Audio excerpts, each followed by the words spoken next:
Picture this.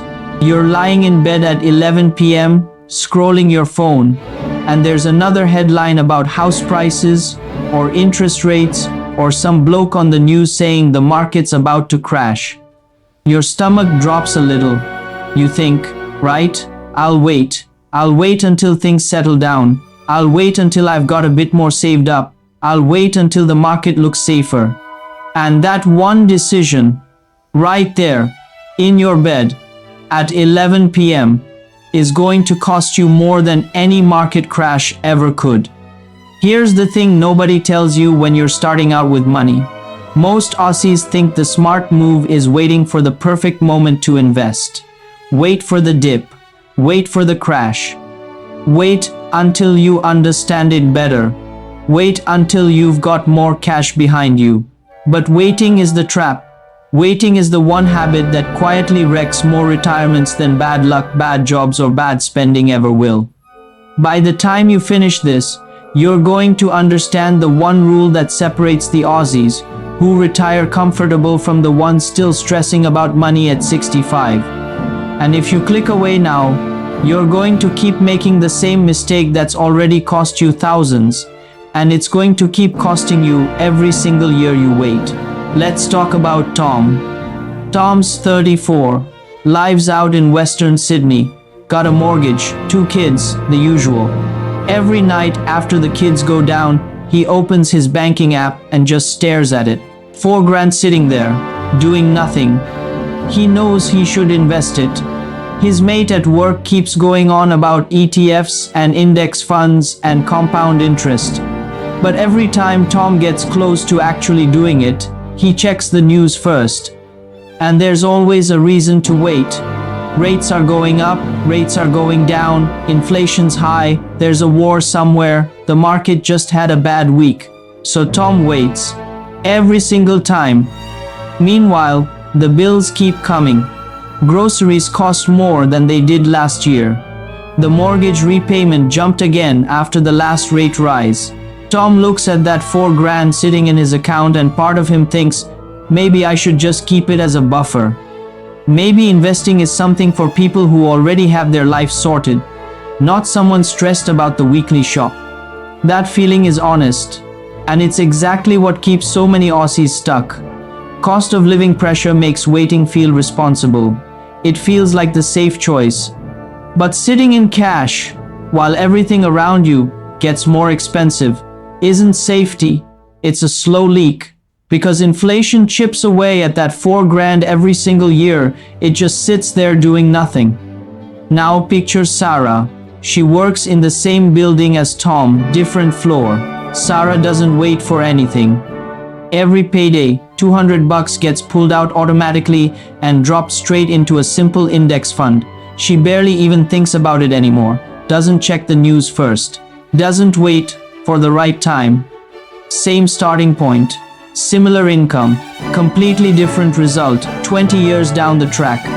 And the gap between them isn't because Sarah's smarter than Tom or luckier than Tom. It's because Sarah understood one rule that Tom never learned. Rule number 1. Time in the market beats timing the market. Here's what that actually means in plain English. Nobody, not the guys on the news, not your accountant, not that bloke at the pub who reckons he called the last crash, nobody can consistently pick the exact right moment to jump in. The people who try end up doing what Tom does. They wait, and wait, and wait, and the market, over long stretches, tends to climb anyway. Every year spent sitting on the sidelines is a year of growth that never comes back. But knowing that rule isn't enough on its own. There's a second piece Tom's missing completely. Rule number 2. Small and consistent beats big and occasional.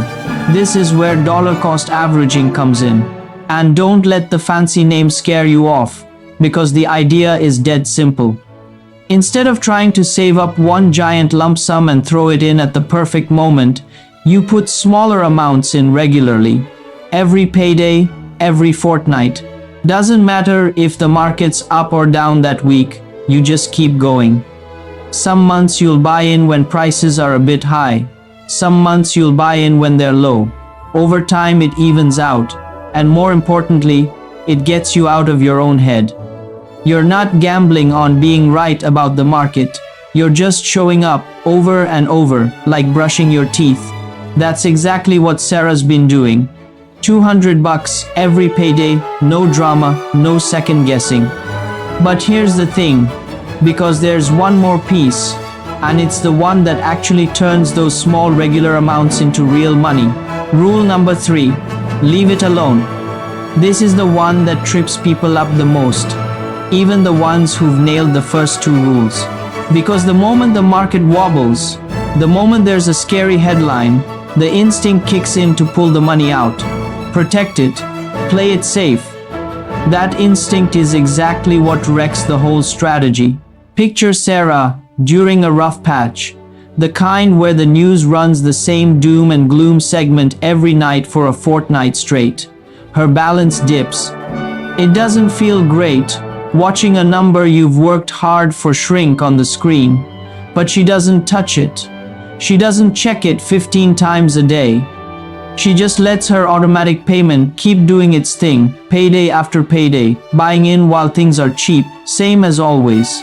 6 months later, the dip's old news and her balance has already climbed past where it started. Money left alone, growing quietly in the background, does something wild over long enough time frames. There's an old trick called the rule of 72. You take 72, divide it by roughly the return you're getting, and that tells you how many years it takes for your money to double.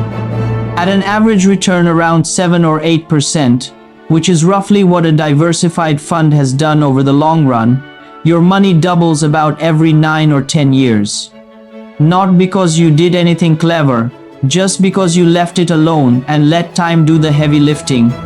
Tom, if he starts now, at 34, and just leaves his investments alone until he's 65, gets 3, maybe 4 of those doubling periods stacked on top of each other. Sarah's already had a head start because she didn't waste years waiting for the right time. So picture Tom again, but this time, 10 years from now. He's finally stopped checking the news before he invests. $200 a fortnight, automatic, same as Sarah. He's not rich.